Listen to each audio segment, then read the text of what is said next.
ดูก่อนอานนท์จิตใจนั้นใครไม่แลเห็นของกันและกันได้ผู้ที่รู้เห็นจิตใจของผู้อื่นได้นั้นมีแต่พระพุทธเจ้าและพระอรหันต์เท่านั้นพระพุทธเจ้าที่จะรู้เห็นจิตใจของผู้อื่นได้ก็ด้วยญาณแห่งพระอรหันต์ทละกิเลสตัวร้ายมิได้คุณความเป็นแห่งพระอรหันต์ก็ไม่มาตั้งอยู่ในสันดานจึงไม่อาจยังรู้วาระจิตของสัตว์ทั้งปวงได้แม้พระตถาคตจะยังรู้วาระจิตของสัตว์ทั้งปวงได้ก็เพราะปราศจากกิเลสคือความเป็นไปแห่งพระอรหันต์บุคคลผู้ที่ไม่พ้นกิเลสคือไม่ได้สำเร็จพระอรหันต์แลจะมาปฏิญญาว่ารู้เห็นจิตแห่งบุคคลอื่น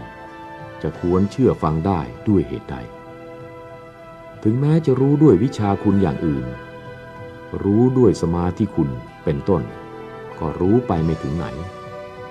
แม้จะรู้ก็รู้ผิดถูกไปอย่างนั้นจะรู้จริงแจ้งชัดดังที่รู้ด้วยอรหันตคุณนั้นไม่ได้ถ้าบุคคลที่ยังไม่พ้นกิเลสมีความรู้ดียิ่งกว่าเราตถาคตผู้เป็นพระอรหันต์แล้วการที่เราตถาคตสละบุตรภรรยาทรัพย์สมบัติอันเป็นเครื่องเจริญแห่งความสุขออกมาบวชนี้ก็ชื่อว่าเป็นผู้ที่โง่เขลากว่าบุคคลจำพวกนั้นเพราะเขายังจมอยู่ในกิเลสแต่มีความรู้ดียิ่งกว่าพระพุทธเจ้าผู้เป็นพระอรหันต์ผู้ไกลจากกิเลสข้อที่ละกิเลสไม่ได้คือไม่ได้สำเร็จพระอรหันต์แล้วจะมีปัญญารู้จิตใจแห่งสัตว์ทั้งหลายยิ่งกว่าพระพุทธเจ้าหรือพระอรหันต์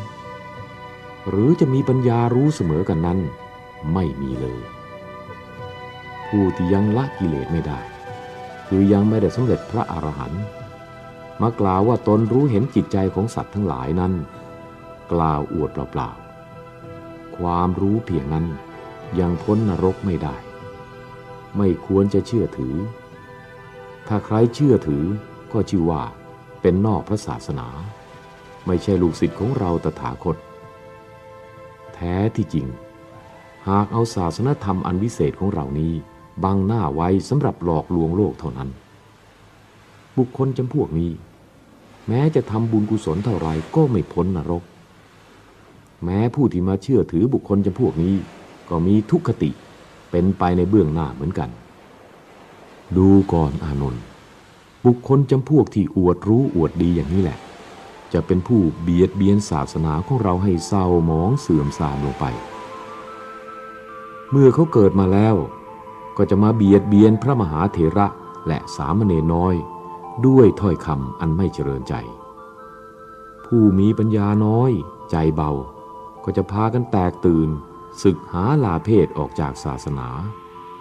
พระศาสนาของเราก็จะเสื่อมถอยลงไป